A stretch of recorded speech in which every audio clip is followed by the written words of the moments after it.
Sir साहब हम बलूचिस्तान की तरफ जाएंगे क्योंकि महरंग बलोच के बाद समी बलोच वो भी मतलब समझ लें आपके महरंग बलोच की तरह ही तंजीम का हिस्सा थी। वो जब महरंग बलोच गिरफ़्तार हुई तो उसके बाद समी बलोच जो हैं वो लीड करना शुरू हो गई, लेकिन उनको भी गिरफ़्तार किया गया और उसके बाद अख्तर मेंगल उन्होंने उनके लिए ट्वीट्स किए कि हमारी औरतों को घसीटा गया है, हम उनके लिए एहतजाज करेंगे, हम बाहर आएंगे, शटर डाउन करेंगे।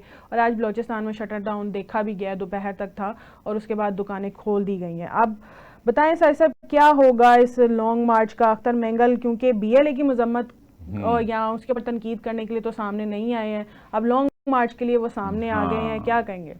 ये बात है। देखें, अख्तर मेंगल साहब ये बात कर रहे हैं हाँ। कि हमारी बहनों, बेटियों, माओं की जो है ना कि बेहुरमती की जा रही है कि जो उनको गिरफ्तार किया जा रहा है, वो इनको कह रहे हैं, महरंग बलोच को और सीमी बलोच को ये कह रहे हैं। जी ठीक है ना जी, ये इनको अपना माएँ बहनें भी कह रहे हैं और हैं हमारी माएँ बहनें हैं वो, बिल्कुल। और बेटियां हैं, इसमें कोई शक नहीं है। लेकिन दुनिया भर के अंदर रियासत के खिलाफ, मुल्क के खिलाफ कोई भी कोई कदम उठाता है, मैं तो कहता हूँ उफ भी करता है, तो वो उठा के फेंक देते हैं। उन्होंने ट्रंप ने सिर्फ एक इसराइल के खिलाफ भी नहीं, सिर्फ फलस्तीन के हक में एक भारत का शहरी था, उसने बात की थी सिर्फ, उसको उन्होंने डीपोर्ट कर दिया।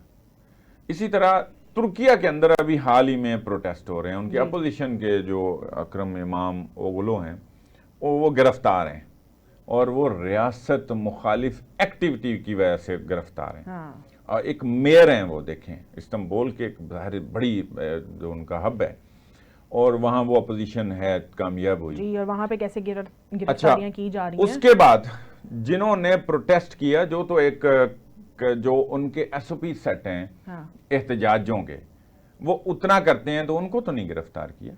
वो लाखों लोग बाहर आए हैं, एहतजाज किया, लेकिन को 1200 मौसूला इतलात, ताहाल मौसूला इतलात के मुताबिक तकरीबन 1200 इस वक्त मुजाहिरीन गिरफ्तार हैं। अच्छा, उनमें जिसने भी वो रेड लाइन क्रॉस की है, उन्होंने उसकी जो है ना दुर्गत बनाई है।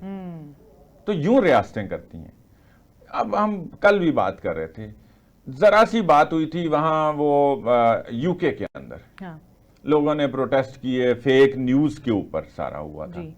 उन्होंने 24 घंटे अदालतें खोल के दिनों के अंदर जो है ना उनका कला कमा कर दिया था।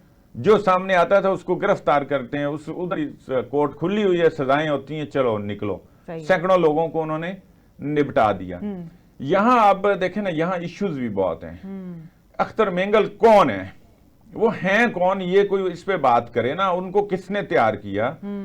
ठीक है ना, वो उनके वालिद भी थे, बड़े आदमी थे, वहां के जागीरदार भी हैं, वो गरीब आदमी नहीं है, वो वहां पर मतलब वो बलूचिस्तान के मालिक भी हैं एक तरह के।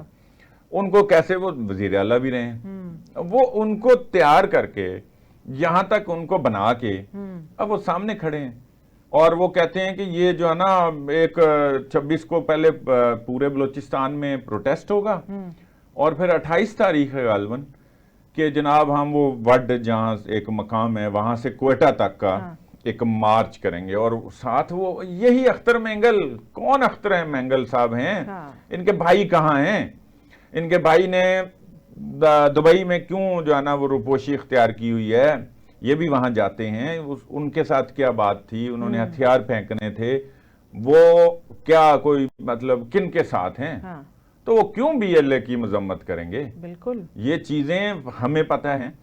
अख्तर मेंगल को एक मौका मिल गया है अपना जो एक गरज निकालने का। अच्छा। जो एक सियासी मुखासमत है, उसके लिए वो बलूचिस्तान को आग में झोंकना चाह रहे हैं और कह रहे हैं कि जी ये हमारी माएँ बहनें बेटियां हैं। वो हैं, लेकिन मैं कह रहा हूं कानून की खिलाफ वर्जी करने वाले के खिलाफ कदम तो उठाना है ना जी, रियासत ने, हुकूमत ने। तो उनके पास मतलब वो तो उन्होंने तो इंसदादे दहशतगर्दी की दफा लगा के की है और इन्होंने की है। आपने जाफर एक्सप्रेस की कितनी की मजम्मत कर ली जी। आपने जनाब कोयटा में जो ग्वादर तक जो कुछ हो रहा है और जो दहशतगर्दी हो रही है, आपने उसकी कहीं मजम्मत की? बिल्कुल भी नहीं। आपने देखा है कहीं पे कि उनको जनाब जो इस वक्त कौमी इश्यूज बने हुए हैं, कौमी इस्लाम की कौंसिल कमेटी में भी नहीं वो आए ना कमेटी में आप आए, हाँ। आपको पाकिस्तान से कोई गर्ज है? ये तो सियासी इश्यूज हैं, सियासी इंटरनल इश्यूज होते हैं, वो तो आज नहीं कल ठीक हो जाएंगे। हाँ।